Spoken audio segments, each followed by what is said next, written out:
عايز تعرف حكاية الصورة دي إيه؟ دي صورة لأبطال الجمهورية تحت إشراف كابتن ماهر رزق لبطولة الجمهورية. هنا فاز فهد بمركز أول، وبعده ياسين بمركز أول تحت سن 7 سنوات.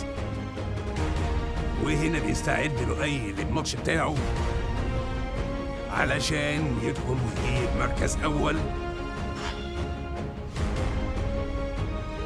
وبعده على طول بيستعد يوسف يلعب ماتش قوي ويجيب مركز أول. وبعد كده فريق البنات تحت سن 13 سنة تفوز معانا حليلة وشيماء مركز أول. ودي كانت استراحة المحارب إبراهيم علشان يقوم يعمل ماتش قوي جدا ويجيب مركز أول. يلعب زكريا ويجيب مركز أول. وتلعب نادية تحت سن 7 سنوات ماتش جميل جدا. وهنا كل روح رياضية بتسلم على صاحبتها بعد ما جابت مركز أول على مستوى الجمهورية